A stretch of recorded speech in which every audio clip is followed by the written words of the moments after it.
Today is Saturday. We have some questions and answers. So today's question, a series of questions. I'll read out the questions first. How does pure perception help at all during events like pandemics? Then the next question says, Khenpo, why did Patrul Rinpoche say not to waste time with other practices and just recite the Mani Mantra? Then the next question says, hi Khenpo, what teachings do I use when someone is being aggressive or abusive and I feel pulled into their negative energy? Then, why do Buddhists believe in hell realms? Don't all sentient beings have Buddha nature? Is Anatman the same as emptiness? Anatman means selflessness of ego identity is Anatman. Dagmed is meaning Dag is self and Atman. Anatman means selflessness. Is selflessness the same as emptiness? That was the question asked. How can a non-Buddhist on a spiritual path become more peaceful using Buddha's teachings? If Buddhists are supposed to be non-attached, why is it stressed to meditate and do rituals? Okay. First, pure perception. Pure perception is to see the purity in everything. And when we say pure perception, some people think, oh, this is black, I have to visualize it now as white. That's some people kind of have idea like that. Pure perception means pure by nature. And Lama, especially these kind of teachings come in the context of Tantra, sacred outlook. When one is initiated to the dimension of deities, meaning the phenomena of deities, the phenomena of mantras, the phenomena of meditative concentration, such levels or dimension of teachings are initiated, then we talk about pure perception. It's a dynamic outlook of seeing beyond our limited vision or limited mentality. So then the deity phenomena are introduced. So appearance, right now how we see is appearance, solid appearance. But in the teachings that is initiated, as we mentioned, like in the deity phenomena, then appearance is appearance and emptiness. And sound that we hear, like the speeches, like the harsh words that we are attacked and so forth, then we see that it is sound, excruciating sound that penetrates our feelings, our mind, and then we get hurt. That's kind of, so we hold to it as real, solid sound. But then again, as we are initiated into such teachings, then we are taught that it is sound and emptiness, like echoes. Like you go to a mountain and you swear to the mountain. The mountains don't care what you're saying. Or the word that you shout out to the mountains, and it comes back and echoes, and then you get to hear it, and you don't get hurt with it because it's echoing and coming back to you. Now you know it's the sound that you made, and it's coming, bouncing back onto you, like that. So sound and emptiness, like that. And then mind, all this thoughts that rises in our mind, all this thoughts, good thoughts, bad thoughts, mediocre, average, or mild thoughts, whatever you want to call thoughts that occur, thoughts that kind of torment us, thoughts that we like and so forth, we consider to be real, just like in our dream, those projections that we hold to be real, like that. But then again, in these level of teachings, when we are initiated to such teachings, then we are taught these thoughts and recollections are just like unreal appearance or unreal projections, like in our dream. They are just the nature of awareness and emptiness, that are just the nature of awareness and emptiness, like that. So this is what we are initiated, like dynamic outlook or pure perception. And they are truly that way. Appearance are appearance and emptiness. Sound are sound and emptiness. Thoughts and recollections are awareness and emptiness. But then, in our countless life forms that we have taken, we have habituated with this, thinking that these are real. This form are real. This sound are real. These thoughts are real, and so forth. We have habituated ourselves in this way, and we have been tormented. We have been troubled because we think so. We think in this way, and that is how we have been tormented by this projection, the habit of our own self. That habit creates karma. That karma is the projection, and then we see, we experience, we feel that way. So however we see, however we feel, is the projection of our habit. So then when we practice this level of teachings, then we are taught, practice pure perception. See or contemplate or cultivate whatever you see as pure, as appearance and emptiness, beyond our limited mentality of how we perceive objects. We think it is real. Colors are real, the shape are real, everything real, their size, they cannot change, they have to be that way, like that. We have very rigid way of how we grasp onto those objects. Then, we suffer, just like in our dream. The appearance of the projection of the dream appear, and then we grasp onto that projection. And however we grasp, if we grasp it to be true, then that much suffering we'll have. If we grasp to be unreal, then lesser the suffering it will be. So in that principle, or in that kind of way, the teaching has been taught, this pure perception.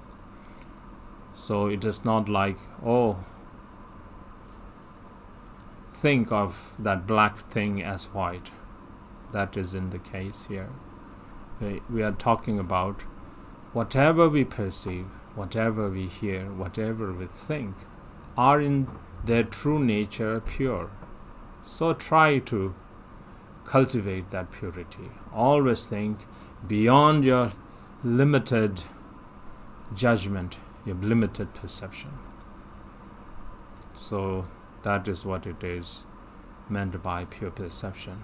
So, and it has profound meaning. We cannot just kind of explain this in just few words. There is a lot of because it is profound, because it's a vast subject. So Now what it means here is pure perception is a sacred outlook. You look beyond our limited perception. Say, for example, I think this question comes later, so it will be answered together, but so I will kind of hint when we are talking about that same thing. So there is another question that I saw, the answer would be pretty much the same. Okay. So pure perception is that way, and it helps us because then we see the suchness of. And if we practice in this way, because we are practicing the way it is, the way it should be, the way it is, the nature how it is, if we practice, then it will be fruitful, then it will manifest, then it will actualize. And since we sentient beings have kind of habituated thinking that this is how it is, of what it is not, and we have suffered. So all our lifetimes, countless lifetimes, we have always thought form to be real. But in fact, form are not real. Appearances are not real. But we had always conceptualized form to be real, and then we have suffered for they're not real. We had been always conceptualizing, and we had been thinking, we have habituated ourselves thinking that it is real. We have suffered, and we have no idea we still keep on doing that. So in these teachings they teach us about pure perception. So if you practice in this way, then there will be good result, there will be fruitful outcome of it. So pure perception is that. So just short, we cannot talk long about it, but pure perception is a very good subject. It's very helpful, pure perception. Okay. And in that context, like deity, mantras, samadhis, suchness such as dharmata, dharmakaya, dharmadhatu, and so on and so forth come. So that's quite complex. Anyway, the next question: why did Patrul Rinpoche say not to waste time with other practices and just recite the Mani mantra? Whenever a Lama composes or teaches and so forth, he emphasizes on that particular point. So when Patrul Rinpoche wrote this virtuous Toktabarsum Gevetam, it's called the virtuous speech in the beginning, the virtuous speech in the middle, the virtuous speech in the end. It is a practice on Chendrazik. So he mentions that Chendrazi is the quintessence of all deities, all Mani mantra is the quintessence of all practices, and so forth like that.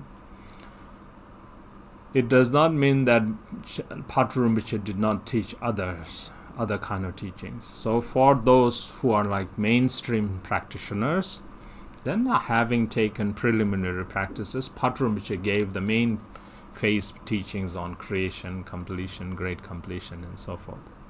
But then for ordinary people who don't have the time to follow those kind of progression, then he gave this quintessence kind of teachings for them. So, and then at that time, then saying, don't waste your time drooling on some other practices and so forth, and then just practice one, because Chendrazi is the quintessence embodiment of all deities. All deities converge, all condense within Chendrazi. In a mind who does not understand deity, then they will see deities to be different. But when you understand all deities are wisdom embodiments, and within the realization of wisdom, they are inseparable. So that is what Patrul Rinpoche is saying. So just practice Chendrazik. And then you don't have to waste your time doing other kind of recitation, because Mani Mantra is the quintessence that will accomplish all. So recite the Mani Mantra. So that is the reason why Patramacha said that. It didn't mean that Patramacha didn't mean to say, oh, you don't have to practice creation, completion, and Dzogchen, and so forth. It was meant for those who are wasting their time, fooling themselves, thinking that they are doing creation practice or completion stage practice, Mahamudra, Dzogchen, and so forth. And that is where Patramacha says, like in the hell realm, I've seen a lot of practitioners who have been practicing Dzogchen and Mahamudra and so on and so forth, but I've never seen a bodhisattva wandering in the hell realm. So that's what it means. So if you practice Chenrezig, that's perfect. That because Chenrezig is the quintessence embodiment of all deities, all mandalas spring forth from Chenrezig.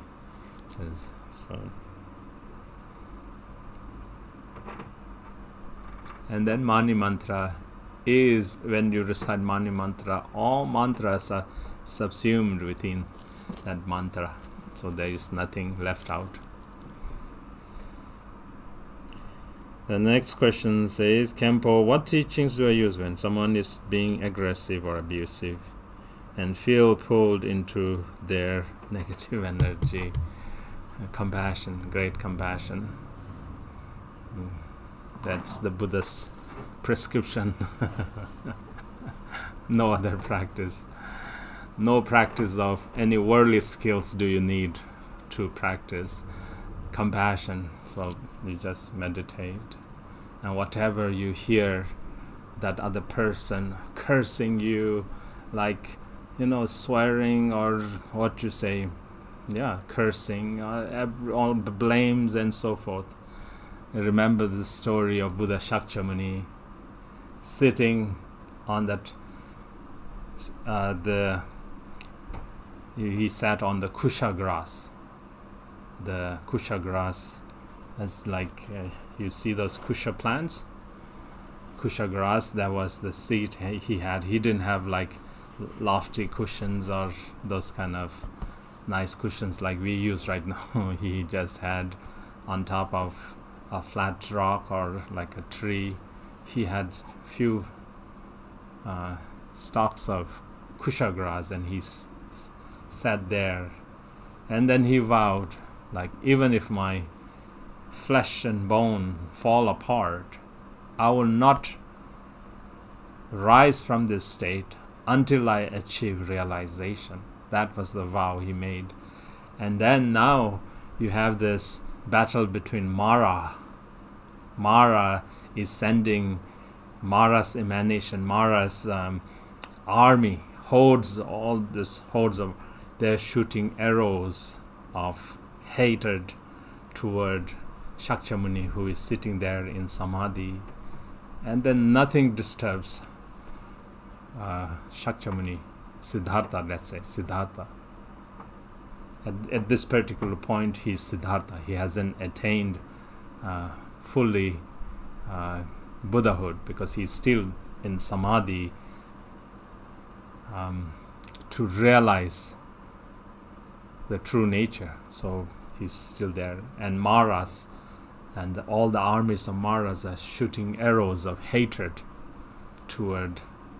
and jealousy and all of those toward Buddha Shakyamuni. He remains undisturbed. And these arrows turn into, in the picture it's depicted that these arrows turn into flower blossoms. It doesn't heed them. Everything turns into like flower offerings, like shower of flowers, and does not hurt Siddhartha. And likewise, Mara sends these 4 beautiful, seductive girls, very beautiful, very enchanting, and they dance in front of Siddhartha, trying to lure his attention or but Siddhartha is there, unmoved. And then all of these beautiful women, they become wrinkly, and they, become old, and they age and become wrinkly in front, and turn into like skeletons and fall apart right there. So that is the prescription of our teacher Buddha Shakyamuni, that when people start to bombard you with curses, accuses, blame, and all those things, just remain still and have compassion. Not just compassion, limited compassion. Whatever they say, you can just have pure perception,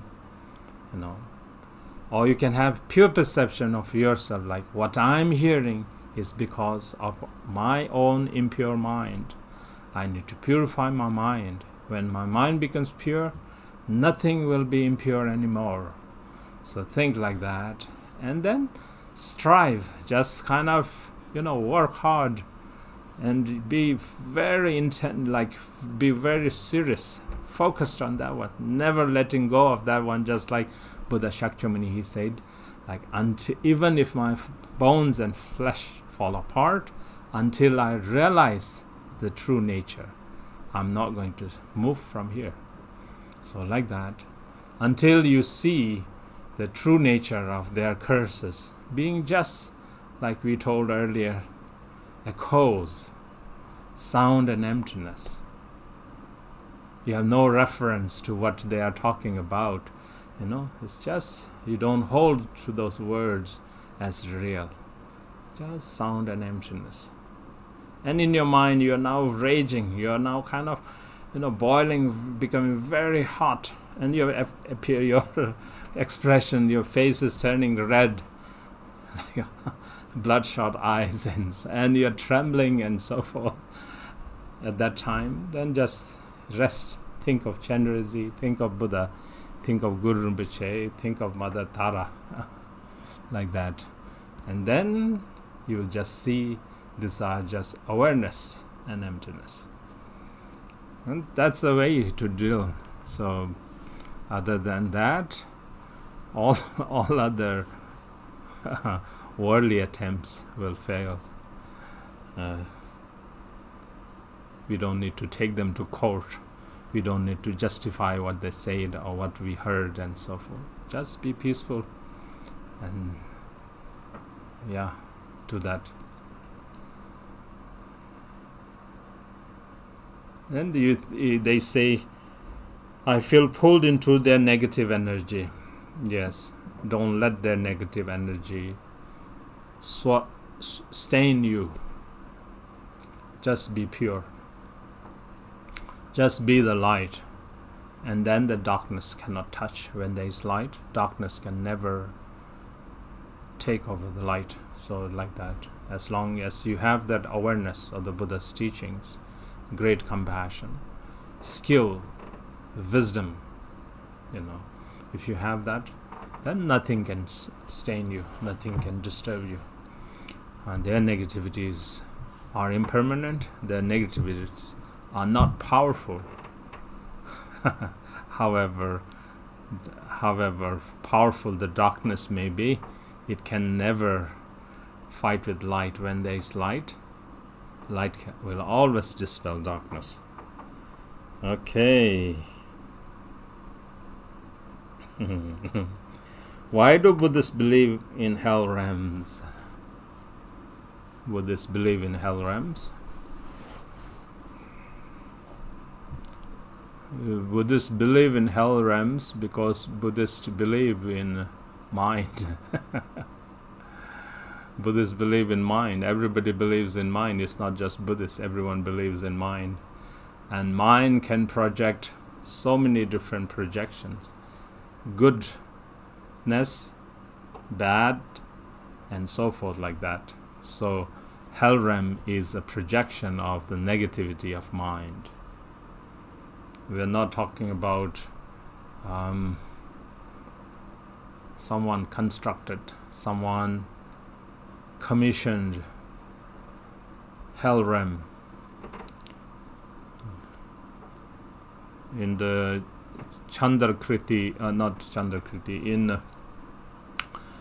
in Aryadeva's Bodhisattva Acharya, it is mentioned like the hell realm, the fires, the hot plates in the hell realm and so forth.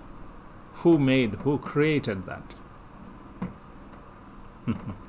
Who made that? You can say who created that. It's your own mind. Your own mind projected that, and then you fall into that trap. So when we say Buddhists believe in hell realm, it's not like there is hell realm that is as a punishment like in other traditions. You'll be punished and you'll be sent to hell realm. Not like that. Hell realm is a projection of your own mind. And when you have hatred, then you start commissioning your destination, where you will plunge and you will be burned and boiled and toasted to the degree that you created hatred. And then you'll be tormented and you will be trapped in there until you know to let go of that hatred. Till that duration, till that time, you'll be trapped, you'll be confined to that state. So Buddhist way of explaining hell realm is different from other ways of or others. Hell realm as it's spoken, so you can explore. I don't know if this is like saying non-Buddhist themed question, so I'm just answering to that one. But so maybe if you are a non-Buddhist, maybe you can study or read Buddhist texts and find out.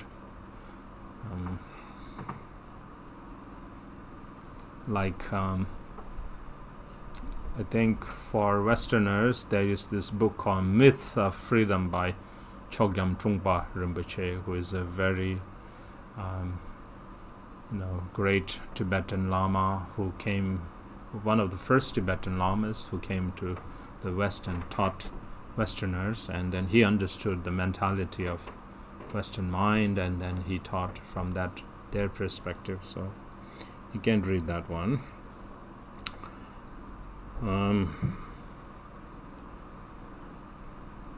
In terms of mind, we are not different. Everyone has that same kind of mind. We have that mind. Sentient beings, others, insects have mind.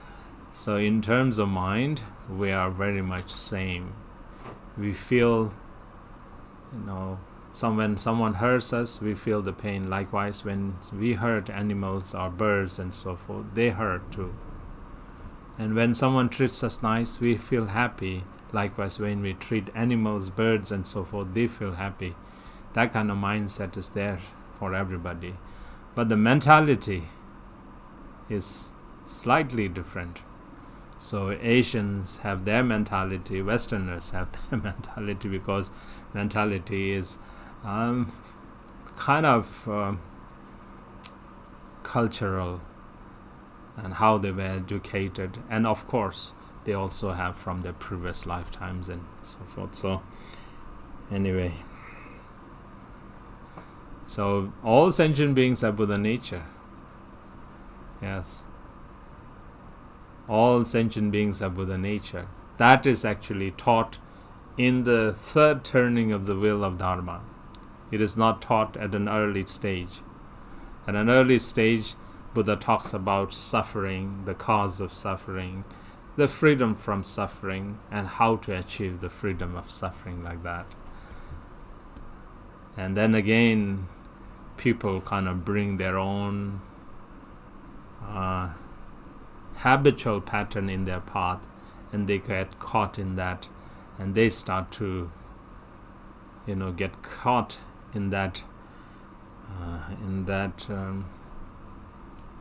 that mentality, you could say, and then they again cause obstacles in their path. And then Buddha had to again teach further clarification, like the teachings on emptiness, the teachings on characteristics-lessness. That again they bring their mentality and they start to now project that emptiness into some kind of conceptual projection of emptiness and so forth. And Buddha again had to give further, more profound teachings. And this time then Buddha gives the teachings on the essence of Buddhahood, or the Buddha nature. The Tathagata Garbha, it's called the seed of Buddhahood. That all sentient beings, inherently within their being, within their mind, there is Buddha nature. So then if they practice, if they cultivate the practice, then they will become Buddha. If they never had the seed in their being, however much they tried, they would never be able to blossom Buddhahood.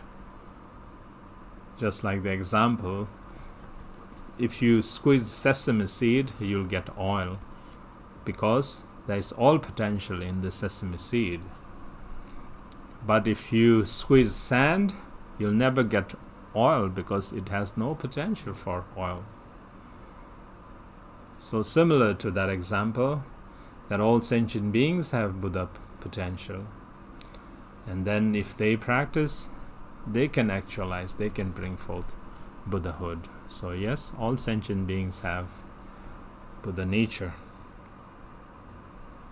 Even those in the hell realm. Sentient beings means all who have mind, who have this feeling, like who want pleasure, who don't want suffering. That is coming from the mind. So whoever has that mind, yes, has Buddha nature. Is Anatman the same as emptiness? Anatman, as I mentioned earlier, Atman means self. And A is like, in the Sanskrit, it's a negation, so selflessness.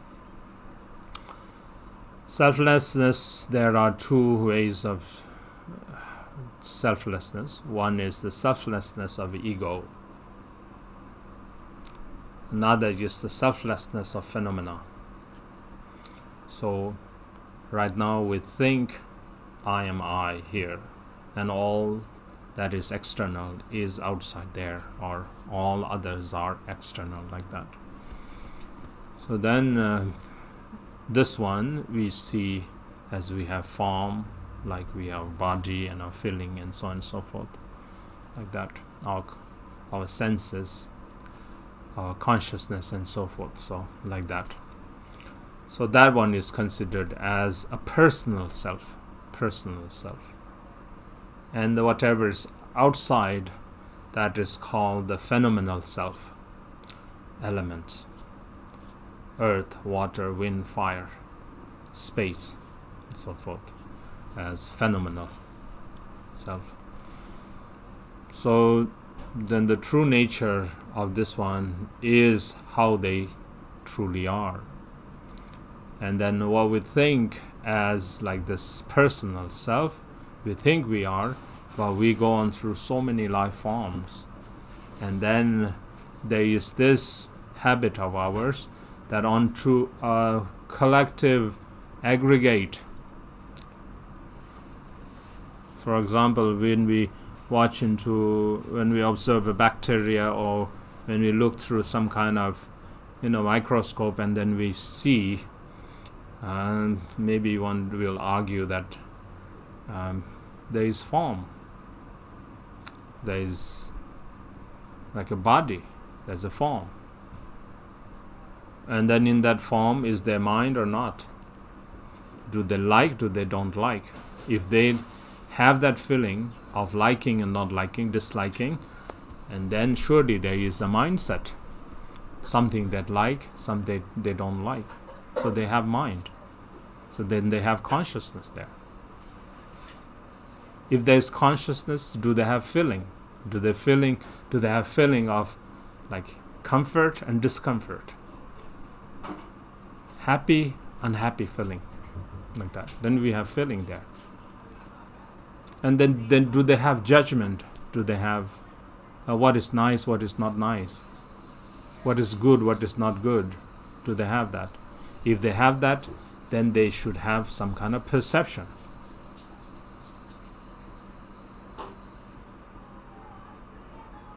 Well, we can take more closer observation, like the child, like the conceived child in the mother's womb. Apa go at damshada, kamo? Apa go damshada?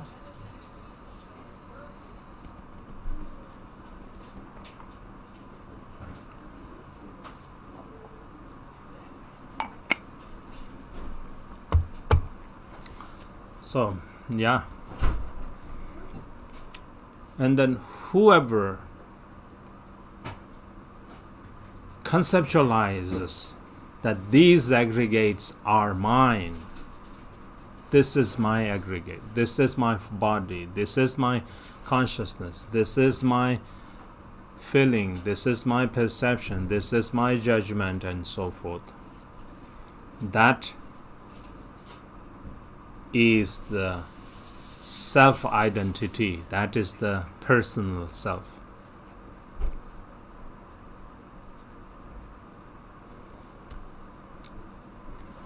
So that is the ego.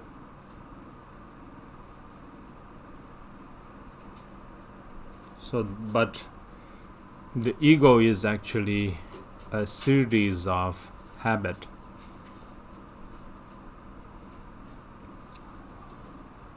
And habit is mind. And then mind is actually confusion. Mind is a reason from not recognizing or understanding true nature, not knowing itself of its true nature. So its true nature is emptiness. Self, being empty of self, is Anatman. But when self does not recognize it to be selfless, then acts in this egotistic or in an ego behavior, I behavior, so forth. Selflessness of ego is one facet of emptiness. Or emptiness pervades selflessness of ego identity, selflessness of phenomenal identity. So that's kind of short way of saying. Yes. So every being has ego, and the true nature of being as ego is selfless, and that is emptiness. Because it's that Buddha nature, or that earlier your question was that Buddha nature. I think you are asking that same question. These three questions were grouped together. I hope you are the one who is asking. So these questions are kind of connected together. Okay. How can a non-Buddhist on a spiritual path become more peaceful using Buddha's teachings? Yes, we can become more peaceful applying Buddha's teachings. But when we say Buddha's teachings, the teachings of selflessness is Buddha's teachings. The teaching of compassion is Buddha's teachings. The teachings of emptiness is Buddha's teachings. The teachings that has no like cultural or traditional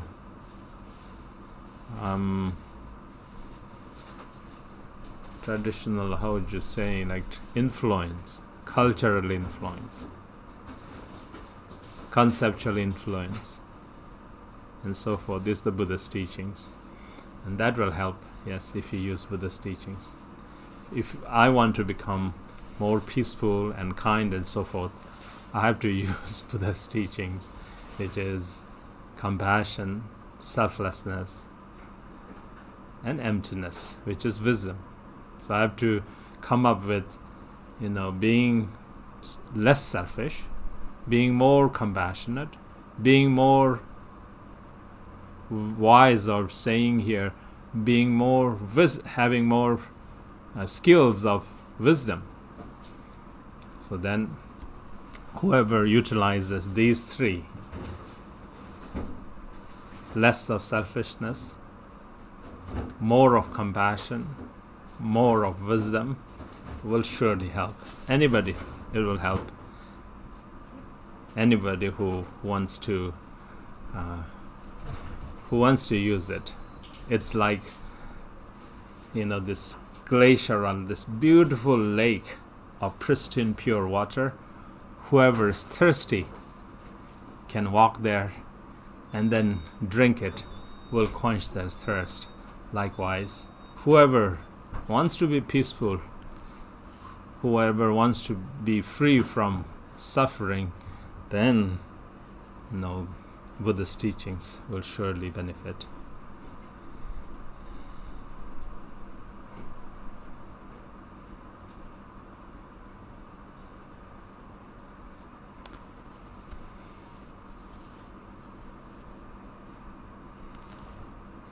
If Buddhists are supposed to be non-attached, why is it stressed to meditate and do rituals?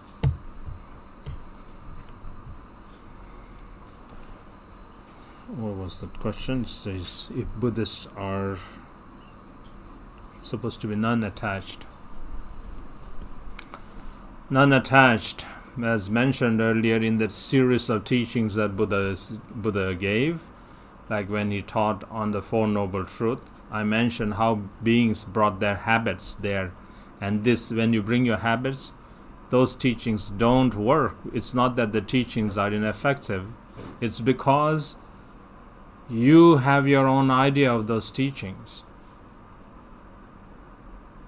You distort those teachings. You make your own commentary of those teachings. And then those teachings of the Four Noble Truths seem to not work.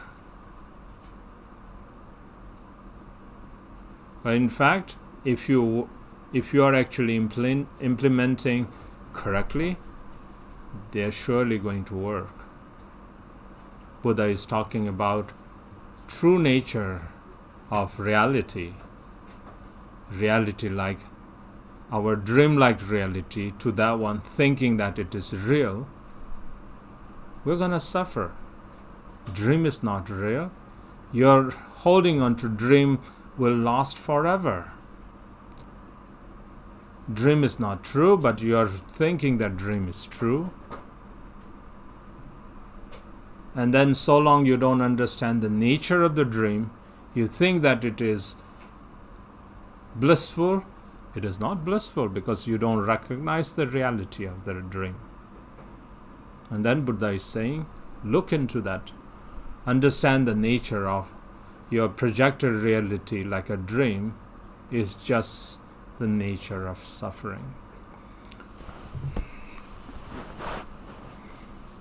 So like that.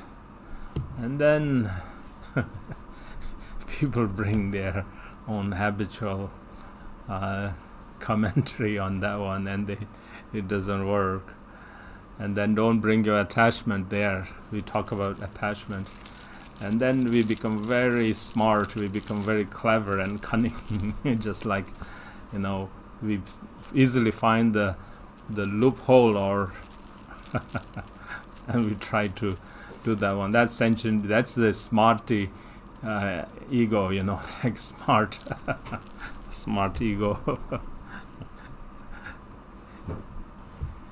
And then for those smart kind of thing, smarty intellectuals, then meditation is important. Meditation is taught. so that you can be on track, so that you don't fall off track, so that you don't create this conceptual ideas which you kind of cocoon or you kind of trap yourself. Just like, remember, Buddha gave teachings on the next level of characteristiclessness. So meditations are like that. It's not like confining you to some kind of meditation is to implement the wisdom, what I mentioned earlier, the selflessness, the great compassion, and the wisdom. That is what you're doing. In your meditation, you're bringing forth that. You're enhancing or you're developing, you're cultivating those qualities so it is blossomed in your meditation. Not like you're going to some kind of darkness and remaining, ignoring everything and remaining in that state. For example, someone asked this question, when somebody is cursing you or, bombarding their negativities toward you. Now see, this is meditation.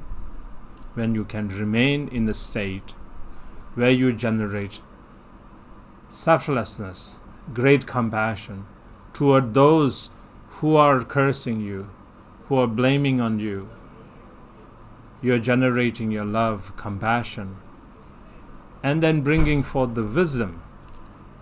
Wisdom is that by doing so, by implementing this skillful method, that I will be able to overcome, then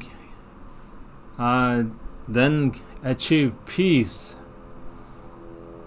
realization, liberation, to know the true nature of what it is, that those who you think now they're your enemies are just appearance and emptiness.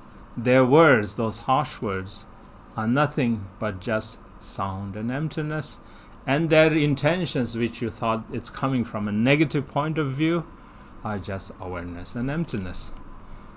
That is meditation. So that kind of meditation is actually free from attachment. What does it mean by should not have attachment?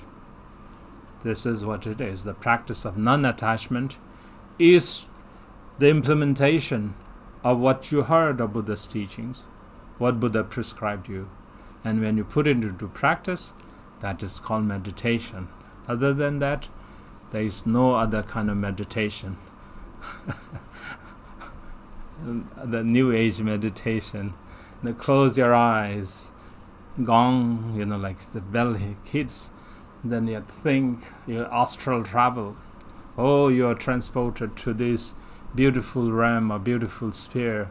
There's light and rainbows and so on and so forth. Think now you're floating in the sky and so forth like that. We're not doing that. This is just superficial. This is just, just luring or deceiving yourself. Buddhist meditation isn't like that. So, okay. And the rituals and so forth are how to enhance that selflessness, that compassion, that wisdom. So that's that ritual, that traditional ritual. If you're doing correctly, if you're doing it as how it is done, everything will be helpful. Everything kind of helps, because these are just like how you bring all the facets or all the conditions or circumstances together to make something blossom. So you have this perfect ground, and then you have this perfect healthy seed, and then you have all the fertilizers, and you have the perfect moisture or the water, and all other conditions together, and then all you have to do is just relax and wait for it to blossom, because you brought all those conditions together, and you know for sure you ticked all of those conditions. So rituals are like that. When you bring all of those together, all you need to do is just wait for it to blossom the fruit, and the fruit will blossom. So that's the ritual. Okay, I guess I try to answer all of your questions, but here this is just kind of, I'm trying to answer it in a very short way that it kind of makes sense to you. But if you really want to learn about Buddha's teachings, then you have to approach an authentic teacher, not like hypocrite like me, like where you'll not learn anything from me. So you have to approach an authentic Lama, authentic teacher who has compassion, who has wisdom, and then when you connect with such kind of Lama, then naturally it will benefit you. If the connection is unbroken, when you plug your charger, then your phone kind of charges. Likewise, if there is the lineage, if they have the wisdom and compassion, if you connect with such lamas, then naturally your wisdom, your phone will be charged. Your meditation or your practice or your bodhicitta, your practice will blossom.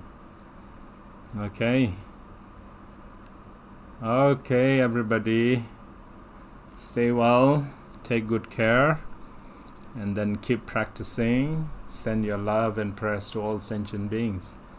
Okay, whatever merit that we have accumulated from these questions of Dharma, may it benefit all sentient beings.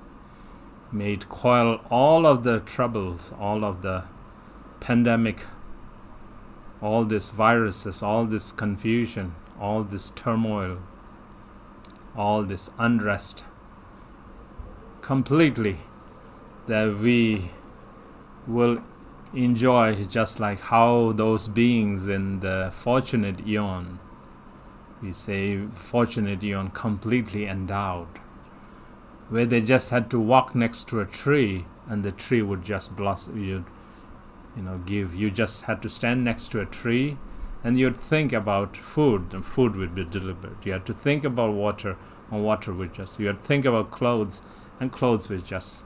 So wish fulfilling. That's called Dzogdengi Kalpa. It was the time fully endowed when there was this eon, or there was this fortunate eon, where everything was completely endowed. They had no strife, they had no arguments, they didn't have to argue, because if you wanted, things would just appear upon a wish. So like that, let us all pray that all this unfavorable circumstances of samsara, this world, completely comes to an end, and sentient beings enjoy that completely endowed fortunate eon. Okay, everybody take care, stay well. I will see you soon, okay? Take care, touch to the lake, and bye-bye.